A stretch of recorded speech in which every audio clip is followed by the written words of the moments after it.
it's your girl, Miss Alba. Like I said, I was going to return really soon, and here I am. So this story is something that I actually talked about 2 weeks ago, and this is an update on this case.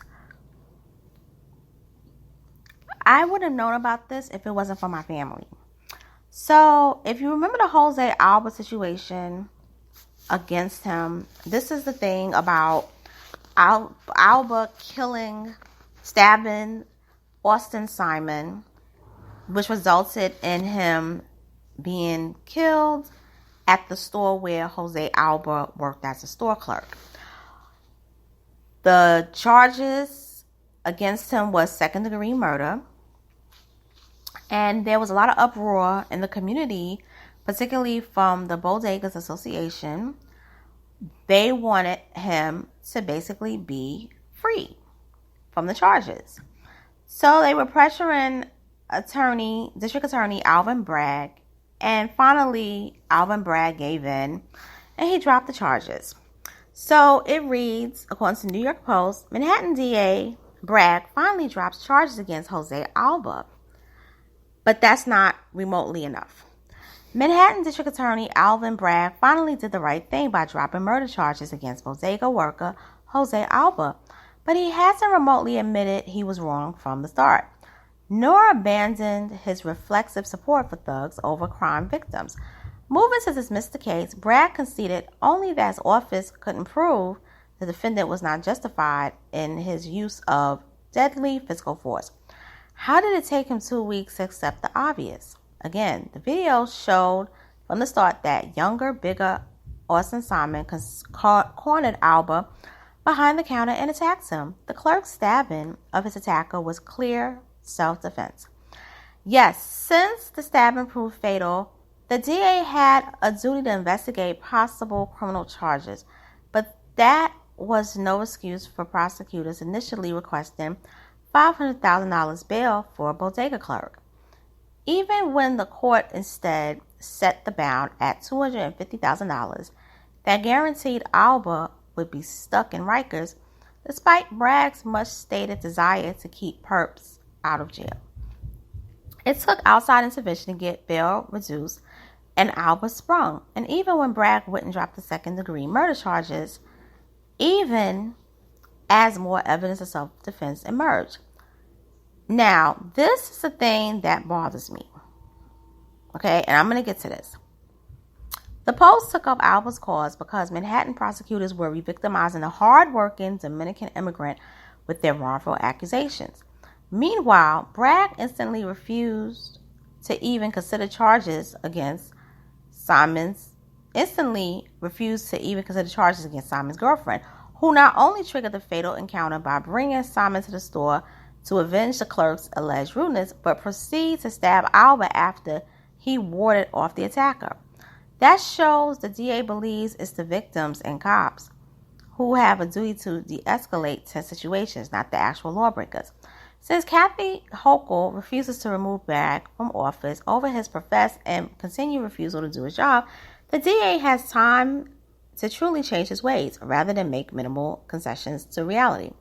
Bragg could start with a full-throated apology to Jose Alba and a public vow with specific details on how he finally put public safety ahead of his ideological decarceration agenda.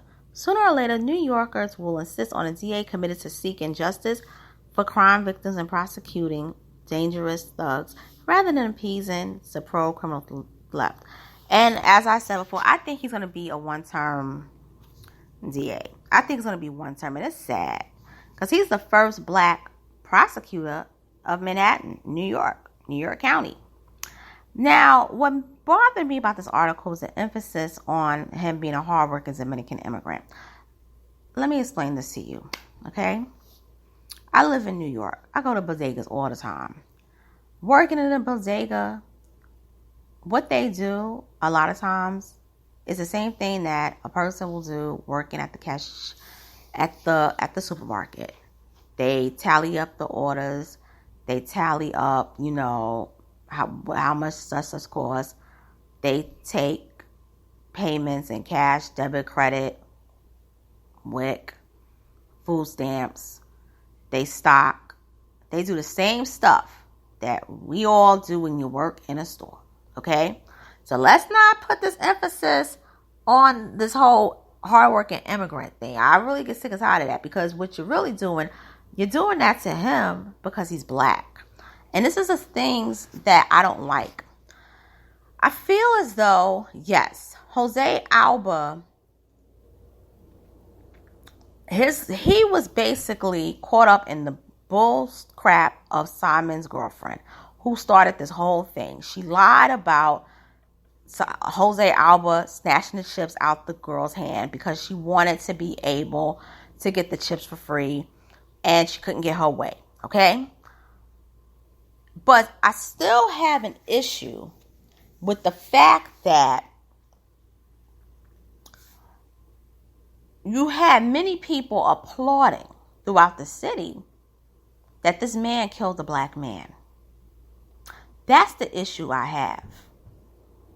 Then, you got to remember something.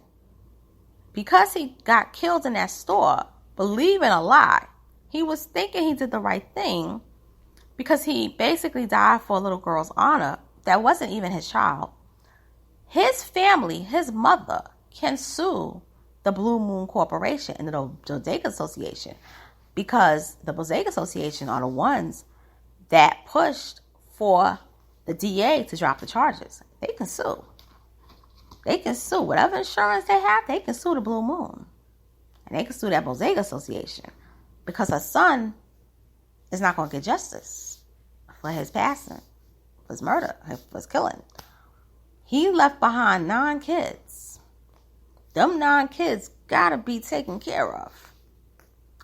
Who is going to sue? Because there's going to be lawsuits filed. And another thing that's going to happen, you're going to have a lot of people not going to shop there. Because you got to remember, people, particularly black people, in that neighborhood, they're not going to go in there. Because now, and I'm going to say something, because this is my city where I'm talking about this at. You're going to have a lot of black men that's not going to go in these bodegas. They'll go to the Arabs. But they're not going to go there. They're not going to go to bodegas owned by Dominicans. They're going to start shopping with the Arabs. Or, you know what they're going to do? They're going to start going to the regular old-fashioned supermarkets. They're not going to go there no more. Because they're going to feel like if that could happen to this man, it could happen to all of us. Because now there's a past where a black person could get stabbed, or anyone could get stabbed, and nothing's done. If the clerks, bodega clerks, say, my life is threatened. You know, even if it's disagreement with, you throwing, like, you not putting the card in my hand. So we got to all be careful. Shit, I'm being careful. Like, I'm going to the regular supermarket, I'm not going to, like, them little stores. Like in California, the Koreans have the small supermarkets. Little supermarkets. I think this is the best time for us to basically start going back to how things was in the cities in the 20s, 30s, and 40s, and 50s, and early 60s, when we owned our, candy store. Because they were called candy stores. They were not bodegas. They were called candy stores because they sold candy and soda pops and things like that. I think it's the beginning of the tide changing, where Black New York is going to start owning businesses again. And with that being said, I'm signing off.